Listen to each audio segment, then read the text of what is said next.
যে তোমার পাছায় তো ফুটা, তুমি আবার বড় কথা বলো কিভাবে?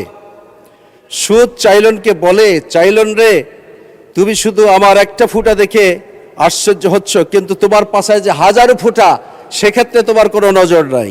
আপনার বক্তব্যে কিছু অশ্লীল শব্দ রয়েছে, সেগুলো এক্সপাঞ্জ করা হলো। মাননীয় স্পিকার, আমি যেটা বলতে চেয়েছিলাম, একটু উদাহরণস্বরূপ, চাইলন এবং সুজের কথোপকথন। চাইলন সুজকে বলেছিল যে তোমার পাছায় তো ফুটা, তুমি আবার বড় কথা বলো কিভাবে? সুদ চাইলনকে বলে, চাইলন রে, তুমি শুধু আমার একটা ফুটা দেখে আশ্চর্য হচ্ছ, কিন্তু তোমার পাছায় যে হাজারো ফুটা, সেক্ষেত্রে তোমার কোনো নজর নাই।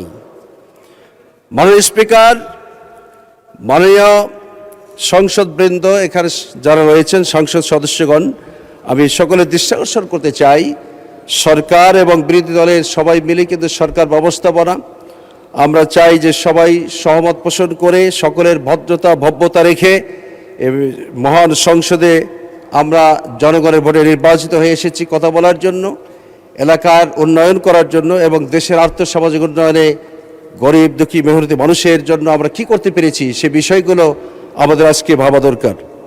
আমি সেই ক্ষেত্রে আমার এলাকার কিছু কথা তুলে ধরতে চাই।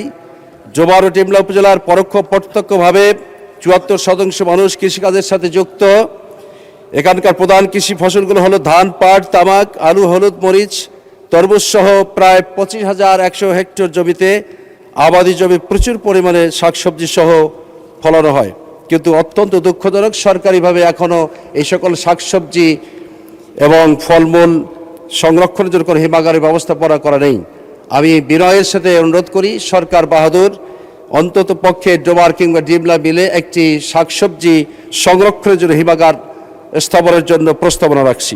মাননীয় স্পিকার, আপনাকে অসংখ্য ধন্যবাদ। মাননীয় সদস্য, সংসদে বক্তব্য রাখার সময় সাবধানতা অবলম্বন করবেন। অরুচিকর অশ্লীল কোনো কথা এই সংসদে উচ্চারিত হোক, এটা আমরা চাই না। আপনার বক্তব্যে কিছু অশ্লীল শব্দ রয়েছে, সেগুলো এক্সপাঞ্জ করা হলো। আপনার স্বপ্নগুলো আকাশ ছুবে প্রবাসীর হেলিকপ্টারের মাধ্যমে। বিয়ে, জন্মদিন অথবা যে কোনো বিশেষ প্রয়োজনে হেলিকপ্টার ভাড়া করতে যোগাযোগ করুন স্ক্রিনে দেয়া নাম্বারে। প্রবাসীর হেলিকপ্টার, নিরাপদ ও সাশ্রয়ী বাহনের বিশ্বস্ত নাম।